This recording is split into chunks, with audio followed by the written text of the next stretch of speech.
We got a Patreon account. They're a top supporters, been with us since the beginning. Yeah. I wouldn't be here if it wasn't for them, and neither would you be. We had a ton of questions. This is from Tori Miller. Since your last interview with Shawn and the interviews with Legend and Commander Massoud, do you think we will have to go back to Afghanistan to fight the Taliban?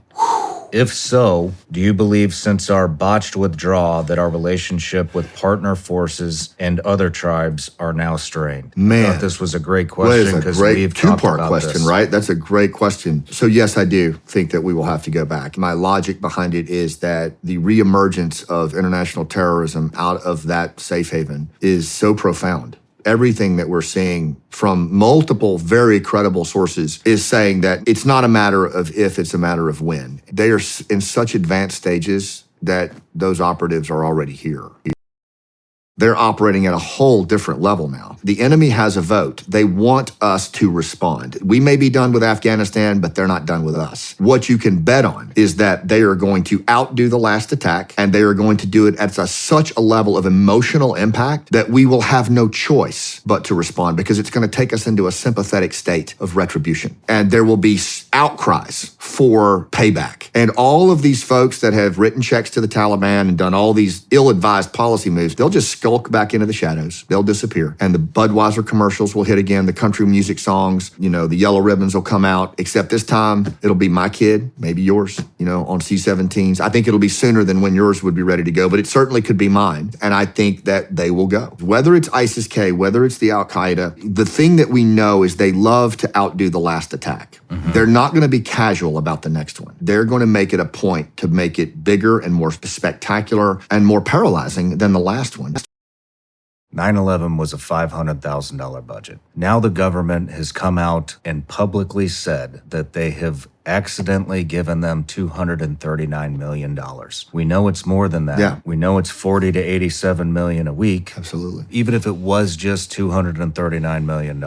Well, that is 478 times the budget that they had on 9/11. 10x bigger, probably close to 80,000 fighters. I think they had something like a couple thousand before 9/11. I'll have to check those numbers. And don't forget, too, they just had a couple of operating bases in Afghanistan at that time. You had Tarnak Farms, which is near Kandahar Airfield, and a few others, but you've got every NATO base that we built over there. Camp Brown, you've got Bagram, you've got Bastion, all of the infrastructure, all of that was just left behind. So they've rolled right in on these bases with well-designed training areas and ranges. They are training at a level that's unprecedented.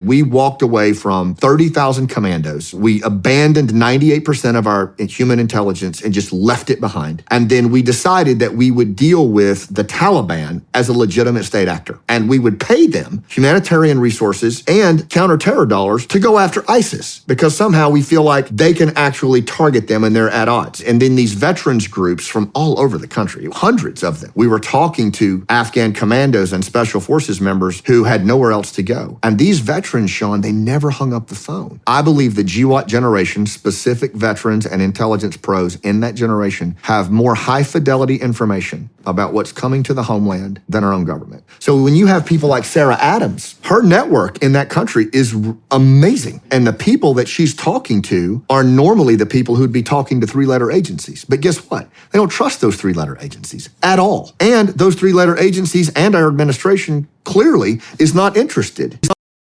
We've got to start having these red cell type conversations. Like, for example, we're talking about power grids right now and substations. The ability to look at the redundancies of a substation and where it's most vulnerable and how it can be taken out with the least effort is unconventional warfare 101. If you don't believe how easy it would be to attack a power grid, drive around, find a substation, tell me how that's guarded. Yeah. The only thing that separates that from the external world is a chain link fence. Right. And to that point, most of them don't even have a padlock to get in. And to that point, when we talk about people that have come across the border and bad actors, right? Anybody who is trained in subversion and sabotage, which is the meat and potatoes of unconventional warfare that you're talking about, whether that's from China, whether that's a sabotage expert from Iran or Al-Qaeda, the first rule of thumb is that kind of thing. Is like anything where you can disrupt at a strategic level with minimum risk and minimum output.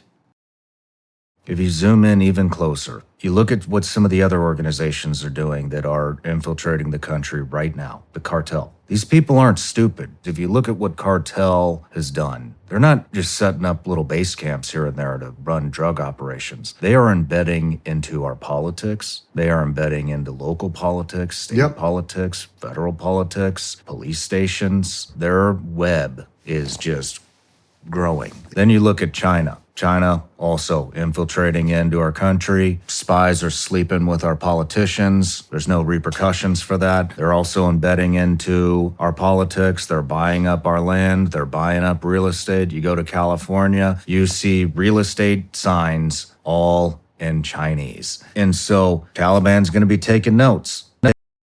Look at Pakistan, and Masood said this too when you interviewed him. They kind of made the deal with the devil, with the Taliban during the war that we were in. They funded the Taliban and they funded these insurgent groups, these terror groups, to overthrow the Afghan government and defeat us. And they provided sanctuary to do that. Well, now that the country has fallen and the Taliban are in charge, Pakistan has seen like a 500% increase in terror attacks against them, against the very organizations that were sponsoring these terror groups. But it's not coming from the Taliban. It's coming from surrogate groups like the Tariqi Taliban and others. But you could walk that sucker back on a whiteboard. So there's already models for this. That's one. I think you're going to see high levels of collaboration. I do not think that ISIS-K and the Taliban are on the outs. I think that is a facade that we as Westerners have fallen for. I just don't buy it. I don't buy it. I mean, they may have some ideological differences, and now that Haqqani has the level of assertion that he does, I think there's even in the Al-Qaeda 2.0 book, they talk about the ISIS-K leadership is now directly tied to Haqqani.